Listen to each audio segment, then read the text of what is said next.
ముందుగా ఈరోజు నాకు చాలా ఆనందంగా ఉందండి. నేను కూడా మొదటి నుంచి రాజకీయాల్లో ఉన్న వ్యక్తిని మీ అందరికీ తెలుసు. పెద్దలు ఎన్టీ రామారావు గారు, చంద్రబాబు నాయుడు గారు సహకారంతో ఈ స్థాయికి వచ్చాను. నేను ఒకటే కోరుకుంటాను. ఇప్పుడు లోకేష్ గారు ఒక ఉపన్యాసంలో చెప్పారు, మంచి మాటలు చెప్పారు. ఈ దేశం నాది, రాష్ట్రం నాది, నా గ్రామం నాది అని ఫీలింగ్ వస్తే దాన్ని అమలు చేయడం ఎలా? అమలు చేయాలంటే మీలాంటి యువకులు రాజకీయాల్లోకి రావాల్సిన అవసరం ఉంది. ఇప్పుడు రాజకీయాలంటే భయం పడే రోజులు వచ్చాయి. గతంలో మనం చూసాం. రాజకీయాలు ఎందుకండి అని ఆలోచించే పరిస్థితుల్లో ప్రజలు వచ్చారు.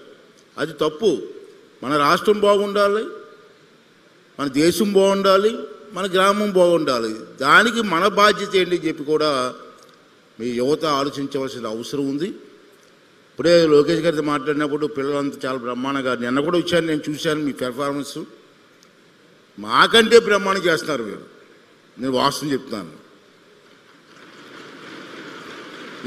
ఎంచేదంటే మీ పిల్లలు మనసుల్లో ఏమీ లేదు, ఫ్రీగా రాష్ట్రం కోసం ఆలోచిస్తున్న వయసులో వచ్చారు మీరు. మాలో కుతంత్రాలు ఉంటాయి. రాజకీయ నాయకులు ఆ పార్టీ ఈ పార్టీ ఈ పార్టీ కొట్టుకో, రాష్ట్రం పోయినా పర్లేదు, మా ప్రెస్టేజీలు వేరుగా ఉంటాయి. అంతే స్వచ్ఛందమైన మనసుతో రాజకీయాలు చేస్తే రాష్ట్రం ఎందుకు బాగుపడదండి, దేశం ఎందుకు బాగుపడదండి? అందుకే ఇవాళ మిమ్మల్ని చూస్తుంటే నాకు చాలా ఆనందంగా ఉంది. మరి ఇటువంటి కార్యక్రమానికి ఆర్గనైజ్ చెయ్యాలని చెప్పి ఆలోచన చేసిన వ్యక్తిని కూడా లోకేష్ గారిని మనందరం కూడా అభినందించవలసిన అవసరం ఉంది. చాలా బ్రహ్మాండంగా మీరు మాట్లాడిన మాటలు కానీ అన్ని విన్నాం మేము. ముఖ్యమంత్రి గారు చాలా అనుభవం వంటి వ్యక్తి మనకి. వారి సమక్షంలో మీరు మాట్లాడితే మాటలు చూస్తే ఎంత హ్యాపీ ఫీల్ అయ్యంటే, 8వ తరగతి 9వ తరగతి 10వ తరగతి పిల్లలే ఎంత బ్రహ్మాండం మాట్లాడితే, రేపు మీరు డిగ్రీస్ పాస్ అయ్యి ఇంజనీరింగ్ పాస్ అయ్యి రాజకీయాల్లోకి వస్తే ఈ సమాజం కోసం ఎంత ఆలోచిస్తారో ఒకసారి మీరు అందరూ కూడా ఆలోచించవలసిన అవసరం ఉంది.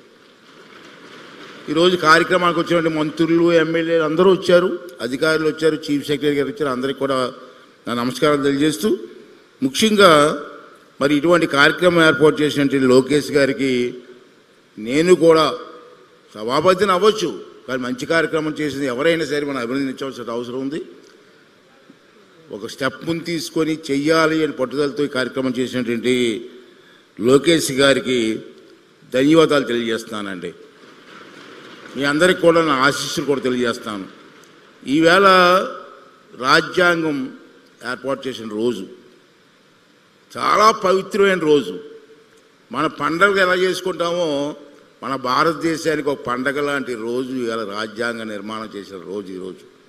ఇటువంటి రోజున ఈ కార్యక్రమం జరగడం చాలా ఆనందంగా ఉందని చెప్పి ఈ సందర్భంలో మీ అందరికీ మనం చేస్తున్నాను. ఈరోజు 70 ఏళ్ల క్రితం ఇదే రోజుని రాజ్యాంగాన్ని రచించారు. ఎంతమంది అండి? చాలామంది పెద్దలు, మేధావులంతా కూర్చొని భారత రాజ్యాంగం ఎలా ఉండాలని చెప్పి రచించి ఆ రాజ్యాంగాన్ని నడిపించమని కొంతమంది పెద్దల చేతిలో పెట్టి మనందరి మీద బాధ్యత పెట్టారు. చాలా బాగా రాశారు రాజ్యాంగం. అంటే భారతదేశం బాగుండాలి అని ఒక నియమాలు పెట్టారు. దీంట్లో ఒక విషయం ఏంటంటే, సుమారు కొంతమంది తెలుగు వాళ్ళు కూడా, నాకు తెలిసి ఈ రాజ్యాంగం రచించిన పెద్దల్లో మన తెలుగు వాళ్ళు కూడా 14 మంది 15 మంది ఉన్నారు. వాళ్ళు కూడా భాగస్వాములు అయ్యారు. అంచేత ఈ రాజ్యాంగం అంటే ఏంటి, ఈ రాజ్యాంగంలో మన పెద్దలు ఏ సూచనలు చేశారు మనకి, దాన్ని ఎలా పాటించాలని తెలియాలంటే ముందు రాజ్యాంగం అన్నది రావాలి. అందుకే ఇప్పుడు బుక్ ఇప్పుడే చూశాను నేను. ఈ పిల్లల కోసం అని చెప్పి ప్రత్యేకంగా constitution of India for children అని చెప్పి సింపుల్గా అందరికీ అర్థమయ్యేలాగా లోకేష్ గారు దీన్ని తయారు చేశారు, మీ అందరికీ ఇచ్చారు. మీరందరూ కూడా దీన్ని చదివి మీ స్కూల్లో అందరికీ చెప్పి అసలు రాజ్యాంగం ఎందుకు రాశారు మన పెద్దలు, దేనికోసం రాశారని చెప్పి అందరూ తెలుసుకోవాల్సి వస్తుంది. ఫస్ట్ స్టెప్ అది. మనకి బైబిల్ ఉంటుంది, పురాణం ఉంటుంది, ఎన్ని ఉంటాయి.